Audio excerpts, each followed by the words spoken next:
This is the second gut health related video that I've posted on the channel. And the first video was very much focused on the microbiome itself.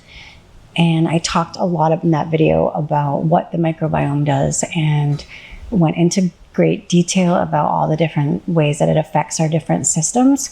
Because when we talk about gut health, we're really talking about the foundation of all of the systems in our body. And the digestive system is more of an ecosystem, I would say. And I'll talk a little bit about that and how that is today, but I won't go into huge amounts of detail about it because that other video that I did, which I will link in the description below, was really a deep dive into all of that, as well as a lot of information about all the different ways that we can support our gut microbiome, from nutrition to movement and different herbs and gut, what's the word?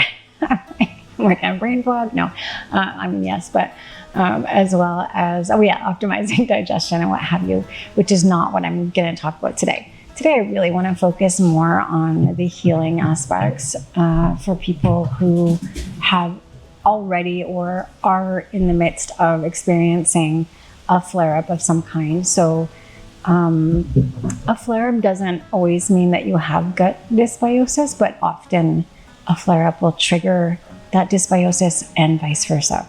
So I am bringing up the gut microbiome now because if our gut is not healthy, that means our microbiome is not balanced as well, more often than not. There are exceptions to absolutely everything in the world, almost.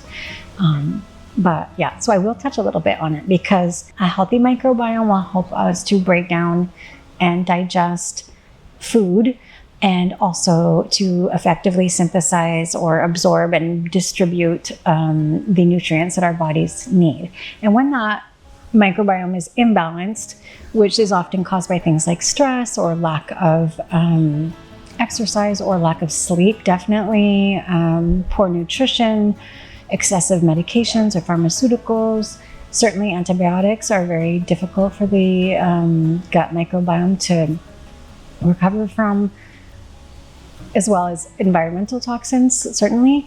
And then sometimes often other medical conditions can contribute to that. And in those cases, it really can be a balancing act, because doing a circle for the vicious circle, there's definitely a balancing, juggling show to do in those situations.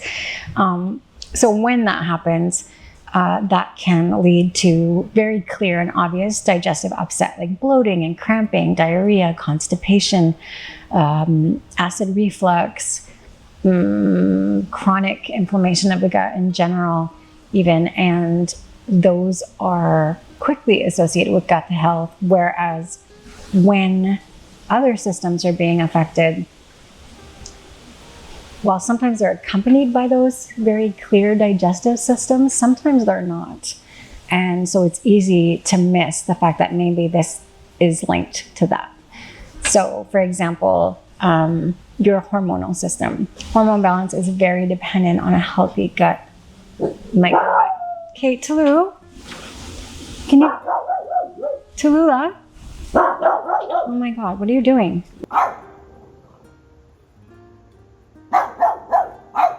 Hormone balance is an area that relies heavily on a healthy gut microbiome because it affects your estrogen metabolism, your sugar sensitivity, as well as your appetite regulation, and many other things. But this can contribute, when there's an imbalance, to things like increased PMS symptoms, PCOS symptoms. Okay, I promise you I wouldn't go into it too far, but it affects your hormones strongly. There's also a really powerful connection between the gut and the brain, and your gut bacteria has a major effect on the production of some of the key neurotransmitters. So things like serotonin, which is like your happy hormone, your dopamine. And this is why when there is gut dysbiosis, it can affect your mood, your levels of irritability. It can even affect your ability to fall asleep or stay asleep, and your ability to respond effectively or in a balanced way to stressors is compromised when you have serious gut dysbiosis. It's not a coincidence that a lot of people who have digestive issues often also suffer from things like increased anxiety, even depression, brain fog. Oh my gosh. I have a cold. I can't even hear myself. I feel like my head is full of cotton, but like maybe it actually is because my ability to think. And I don't have a balance right now. I just have a bad cold. What was I saying? Oh yeah, okay. So it's not a coincidence that people who have digestive issues often also have increased anxiety, brain fog, difficulty concentrating, and even serious depression and serious mood disorder. I'm just going to point out one more system, I promise, and then I'll move on. Because I did promise you this was not going to be a microbiome video. The other system that is so very, very, very, very prominently directly affected by the health of your gut is your immune system. About 70% of your immune system resides in your gut. And when you have balanced microbiome, your immune system is most probably able to effectively fight pathogens in an effective way without overreacting. And when you have imbalance, you are more likely to either just not be able to fight these pathogens effectively at all, or to fight them but then also overreact, and that is called autoimmunity. And many people suffer from autoimmunity in its many different forms, and there are many, and it is sometimes mildly inconvenient and sometimes very life-threatening. So I won't get into that today. A different day, absolutely, because it is something that affects so many people, myself included, and that's all I'm going to say about that. But the thing is, our bodies overall have this incredible ability to manage and to heal, to recover from bruises and cuts and illnesses and broken bones, to the point where we can regrow bones, we can remodel bones ourselves, we can rebuild tissue, or at least heal it and turn it into a scar. We can kill infections. Our systems can kill infections and then clean up all the mess that it left behind. Like, it's really, really impressive. And our digestive system is no exception. If you've had microbiome imbalance or suffered from severe inflammation or some other disorder of the digestive system, it's not usually an easy fix. It doesn't usually go away overnight, but whether it takes days, weeks, months, many months, our digestive system is actually one of the most regenerative organs of our body. And our stomach lining, our intestinal lining, actually regenerates itself. I think it's every 5 to 7 days, which I think is incredible. It's absolutely amazing. So given the right support, our bodies are actually capable of an incredible healing. And so I'm finished nerding out on details. Not really, it'll keep going on in my head, but I'm finished bombarding you with these details of the systems and symptoms.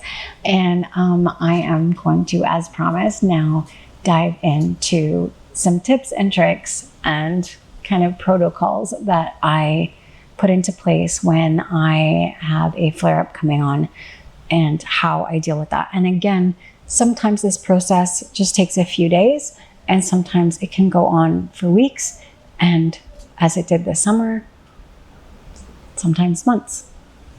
But there is healing to be done. There is hope. There is healing and there is hope.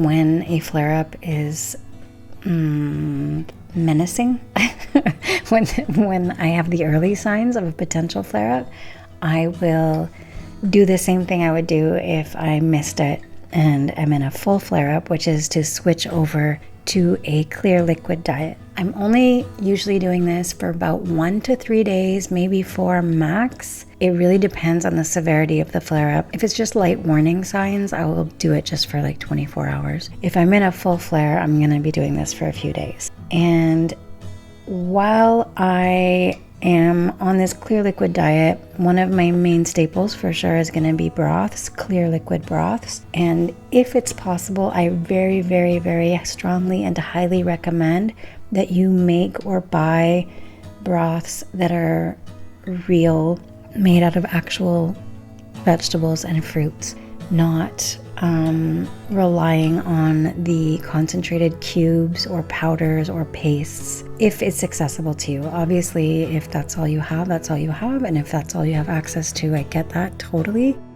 But the thing is that you want to get as many nutrients into your body as possible. And you also want to try and control the amount of sodium that you're getting. You definitely need some sodium, but some of those broths can be really, really high in sodium, the ones that are pre-made and concentrated.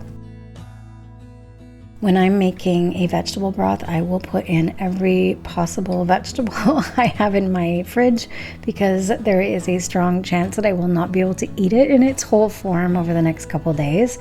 So that for sure will all go into my biggest stock pot that I have, along with fresh herbs, fresh or dried turmeric, because it's very anti-inflammatory, as well as fresh or dried ginger.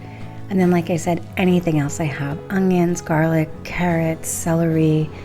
Fennel is great. It's very, very calming for your stomach and very good for your digestion. If I have fresh parsley, dill, whatever I have, mushrooms, few leftover green beans, it's all going in the pot with water. And I will bring that to a boil and simmer it for hours until it has a nice rich flavor, and I will season it as I go with some salt and pepper. And if I want to add any more dried herbs or spices, I'll do that. If I'm doing this for more than a day, to help not get too bored of my vegetable broth, I will also make other broths. So I'll do a clear miso broth. I will do a mushroom with lemongrass and fresh ginger broth, and I will add some green onions to that. And I will also add some dried seaweed. So I like to add a piece of kombu, which is a kind of seaweed, just to add some extra vitamins and some iron, as well as just a bit more flavor that's different than the vegetable broth.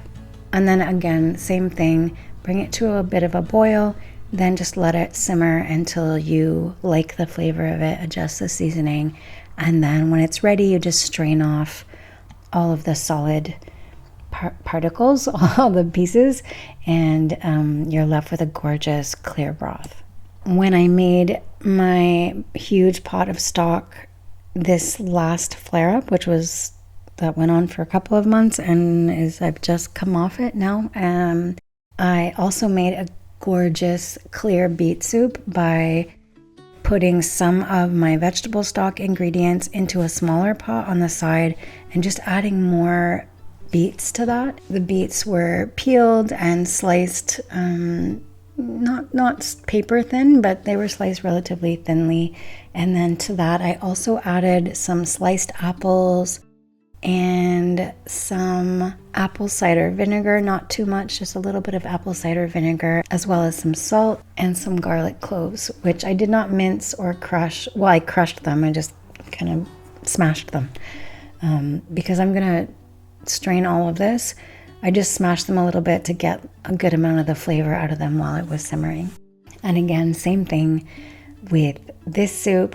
I brought it to a boil and then just let it simmer until the flavor was perfect.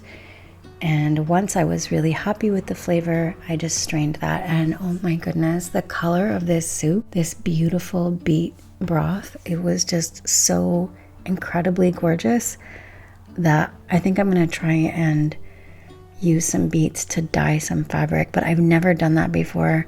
I know it won't be like as stunning as the beet broth was, but the color was just so incredibly impressive. I definitely incorporate herbs into my day-to-day routine in my life, but when I am having a flare-up, I will go for the herbs that are very soothing and calming, like a chamomile, which not only calms the stomach, but really calms the nervous system, which I find helpful because when I'm not well, I find that really anxiety-inducing.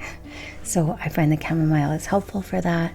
Slippery elm, which really does have a slippery consistency, so it's a bit off-putting for some people, but it's so nice and smooth and loving to your stomach lining. So I highly recommend if you're able. And if you can tolerate sage, that's great. Oregano tea is also really lovely, but those ones can be quite strong, so just make sure you don't steep it very long. And again, look up these herbs because everybody's condition is different and different people take different medications or have different dietary situations. So this is just very general suggestions. Once I realized that I was going to be doing a liquid diet for more than a day or two, I also started looking for juicers online. I wasn't sure how much we would use it, so I didn't want to spend a fortune, and I actually found the one that I had been eyeing secondhand and bought it for about a third of the price that it was new. I was very excited, and it works great. And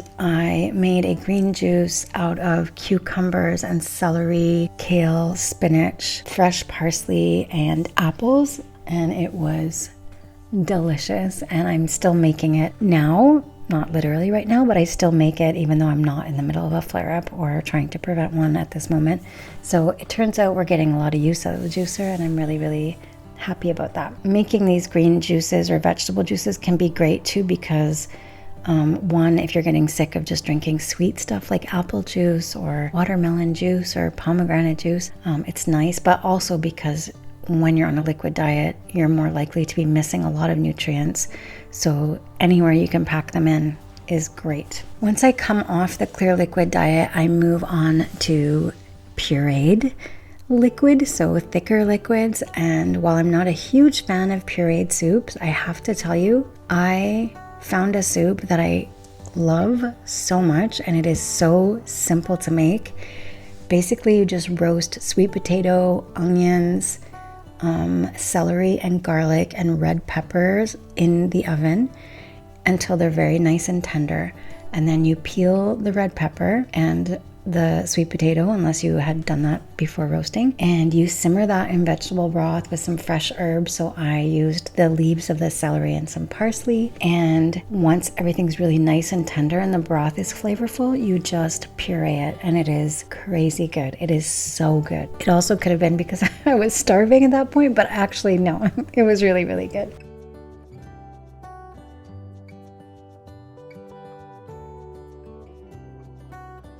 One of my other go-tos once I can incorporate soft or mushy foods is definitely like an applesauce or stewed apples and pears or stewed plums or other fruits, peaches, you name it. And that's just so easy to do because it's just peeling, coring, and slicing fruit and putting it in a pot with a little bit of water, and if you like some cinnamon or other spices, and letting it simmer until it's really soft and easy to eat. The first solid-ish food that I will eat when I'm coming off of the purees is Dr. Michael Greger's mac and cheese.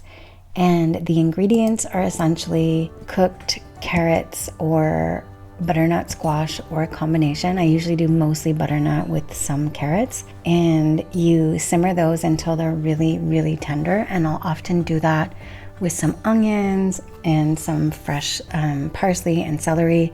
I will link the full recipe in the description below, but you simmer those until they're really tender.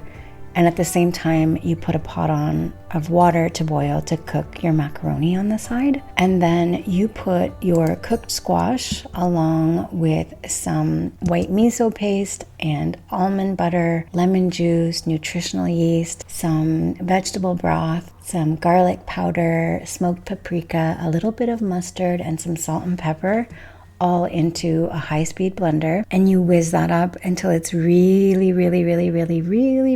smooth. And then you add it to a bowl with your strained macaroni noodles, and you pour all of that, once you've mixed it gently but thoroughly, into a greased casserole dish.